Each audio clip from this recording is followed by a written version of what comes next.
Tanggal 16 April, hari ke-107. Bacaan 1 Tawari pasal 10 sampai pasal 16. Tahun-tahun awal Daud sebagai raja. Garis besar.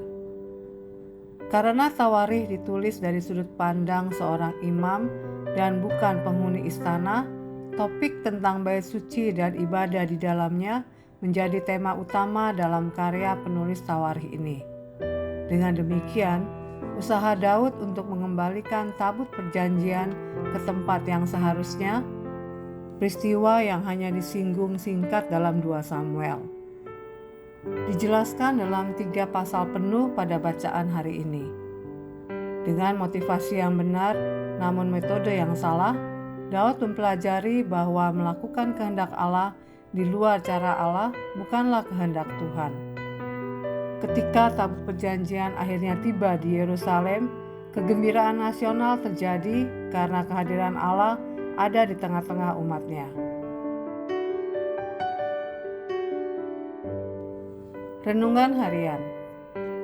Ini pasti baik, lagi pula saya melakukannya untuk Tuhan. Pernyataan ini mencerminkan kesalahpahaman umum tentang arti melayani Tuhan.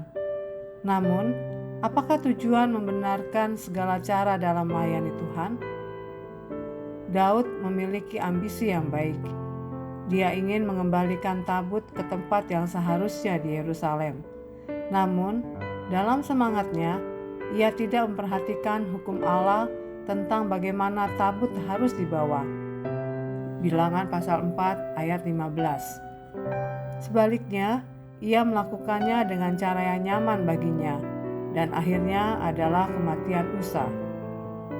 Kesungguhan dalam melayani Tuhan penting, tetapi bisa jadi pelayanan tersebut menjadi hal yang salah. Pilihlah bidang pelayanan yang Anda lakukan setiap minggu. Kemudian, jawablah pertanyaan ini. Apa yang Alkitab katakan tentang bagaimana Anda harus melakukan pelayanan tersebut? Motif dan metode, keduanya penting dalam melayani Tuhan. Motivasi dapat membuat Anda memulai sesuatu. Kebiasaan adalah sesuatu yang membuat Anda terus menjaga apa yang telah dimulai.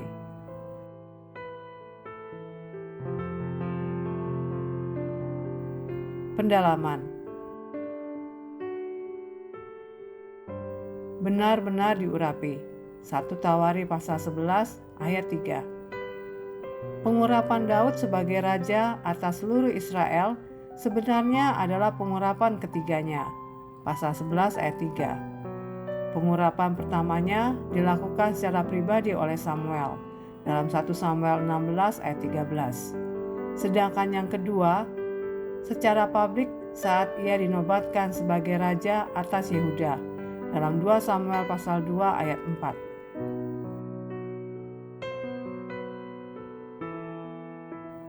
Pahlawan-pahlawan yang gagah berani, sahabat yang setia. 1 Tawari pasal 11 ayat 10 sampai 47. Kelompok pasukan elit Daud yang perkasa, pasal 11 ayat 10 sampai 47, terkenal akan keberanian mereka dalam pertempuran, keberanian pribadi mereka, dan kepemimpinan mereka. Contohnya, Binaya memperoleh reputasinya dari 2 tindakan, membunuh seekor singa dalam lubang dan membunuh seorang raksasa Mesir dengan menggunakan senjata raksasa itu sendiri. Di atas segalanya, orang-orang perkasa ini menunjukkan kesetiaan mereka kepada Daud. Sebuah kualitas karakter yang sangat berharga dalam intrik politik yang tidak stabil pada saat itu. Potongan-potongan dalam buku nyanyian rohani.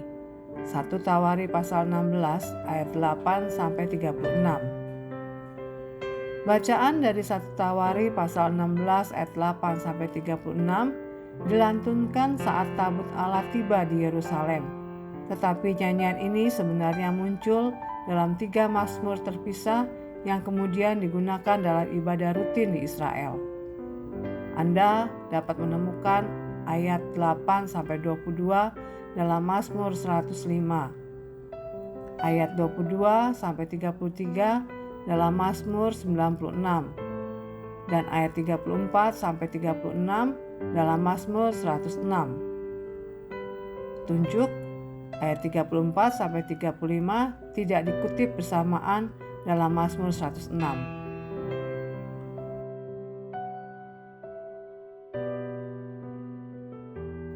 Demikian renungan hari ini.